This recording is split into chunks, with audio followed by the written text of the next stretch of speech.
नए नियमों के मुताबिक अब किसी भी आउटसोर्स या अनुबंध कर्मचारी से लगातार 7 दिन काम लेना अवैध होगा। देखिए, माननीय मुख्यमंत्री जी ने जो आउटसोर्सिंग कर्मचारियों की नियुक्ति के लिए जो कॉरपोरेशन बनाने का निर्णय किया है वह बहुत अभिनंदनीय है, क्योंकि इसमें जो आउटसोर्सिंग के लिए जो कंपनियां मैन पावर कंपनियां जो नियोक्ता होती हैं, तो इसमें बच्चों का शोषण बहुत होता है और जो चर्चाएं आती हैं कि साहब वो बच्चों से पैसा मांगती हैं उनको नियुक्त करने के लिए और योग्य अभ्यर्थी नहीं नियुक्त किए जाते हैं, तो ये बहुत सारे जो शोषण हैं उससे बच्चे बचेंगे। और जो माननीय मुख्यमंत्री जी ने उनके वेतन को भी लेकर के बात कही है और साप्ताहिक अवकाश दिए जाने की बात कही, ये बहुत ही स्वागत योग्य पहल है सरकार की। तो अब आउटसोर्स कर्मचारियों से 7 दिन काम नहीं लिया जा सकता है। 6 दिनों तक लगातार काम करने के बाद 1 दिन का वेतन समेत अवकाश देना अनिवार्य है। प्रतिदिन कार्य के घंटे 8 से 9 निर्धारित किए गए हैं। इससे अधिक कार्य लिए जाने पर नियमों के मुताबिक ओवर टाइम देना होगा। कर्मचारियों के मानसिक और शारीरिक कल्याण के लिए छुट्टियों के नियमों में व्यापक सुधार किया गया है। प्रतिवर्ष 10 दिन का आकस्मिक अवकाश होगा, तो बीमारी की स्थिति में 6 माह की सेवा पूर्ण होने पर 15 दिन का अवकाश देना होगा। इसी तरह प्रतिवर्ष 15 दिन का अर्जित अवकाश देना होगा जो के माध्यम से हो। उनमें से प्रतिनिधि के रूप में कुछ साथियों को आज हम लोगों ने एकत्रित किया, उनको जागरूक किया कि जो 4 नए लेबर कोड आए हैं उसके तहत उनको क्या क्या अधिकार मिले हैं और तात्कालिक रूप से साप्ताहिक अवकाश, CL, medical, insurance, provident fund, सबसे बड़ी बात जो वेतन पर्ची मिलती है उसका प्रिंट आउट मिलना चाहिए। जो ऐसे मूलभूत नियम हैं उनको सख्ती के साथ समाज कल्याण मंत्रालय से संबंधित हर इकाई में हम लोग लागू कर रहे हैं। तो योगी सरकार ने वेतन सुरक्षा और डिजिटल पारदर्शिता पर भी जोर दिया है। केंद्र सरकार के नए लेबर कोड्स के मुताबिक उत्तर प्रदेश में वेतन ढांचे को सुधारा गया है। कुल सैलरी का कम से कम 50% मूल वेतन होगा, जिससे कर्मचारियों के पीएफ और ग्रेच्युइटी फंड में उल्लेखनीय वृद्धि होगी।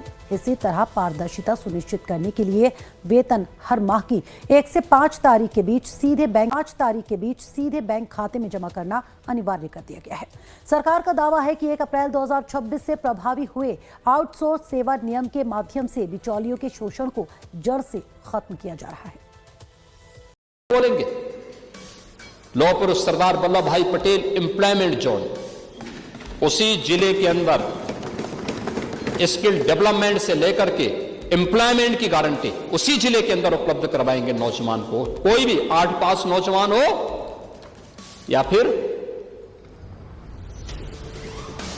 कोई टेक्नोक्रेट हो, उसी जिले के अंदर उसे प्राप्त होगा। अभी आपके एक विद्वान सहयोगी कह रहे थे, दुर्गा प्रसाद यादव जी कह रहे थे कि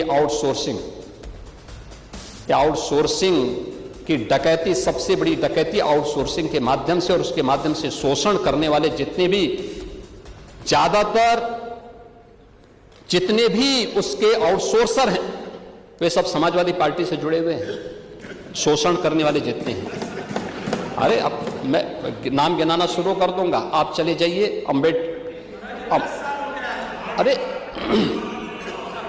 इसीलिए हमने कॉरपोरेशन अब बना दिया है और कॉरपोरेशन के माध्यम से हम लोगों ने गारंटी दी है कि आउटसोर्सिंग से काम करने वाले नौजवान को 16,000 से 20,000 रुपए डीबीटी के माध्यम से गवर्नमेंट सीधे उसके खाते में भेजेगी। उसके खाते में पैसा जाएगा।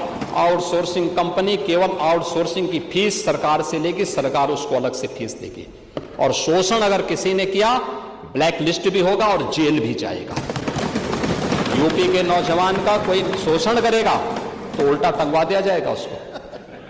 व्यवस्था हमारी सरकार ने लाई, जो कारपोरेशन बनाकर जो आउटसोर्स के कर्मचारी हैं, जो उनके तरफ से तमाम शिकायतें आती थी मान्यवर, माननीय सदस्यों के तरफ से भी तमाम शिकायतें जो आती थी मान्यवर, सरकार ने उसका संज्ञान लिया और कारपोरेशन बनाने का निर्णय लिया मान्यवर, कि ताकि इनके साथ वही बता रहे हैं, कोई हक तलफी न हो, इनके साथ कोई बेईमानी न हो मान्यवर। उस आधार पर आज की तारीख में हम आगे बढ़ रहे हैं मान्यवर। और माननीय उच्च न्यायालय के भी आदेश है मान्यवर, हम उसका पालन कर रहे हैं। और आपके माध्यम से माननीय पूरे सदन को मैं अवगत कराना चाहता हूं कि अभी दिल्ली की सरकार, माननीय श्री मोदी जी की सरकार ने 4 कोड लाने का निर्णय किया है मान्यवर, और बहुत ही कम समय में श्रम सेवाएं हैं मान्यवर, उसमें बड़ा परिवर्तन आने जा रहा है मान्यवर। आगे और भी बदलाव मिलेंगे। बाकी कारपोरेशन के बारे में जो हमने पिछले सदन में कहा था उसका हम पालन कर रहे हैं, और एक भी आउटसोर्स के कर्मचारियों के खिलाफ कोई हक तलफी नहीं होगी, उनके साथ कोई बेईमानी नहीं होगी। हमारा निगम जो कहता है उसके आधार पर हम व्यवस्था को आगे बढ़ाएंगे।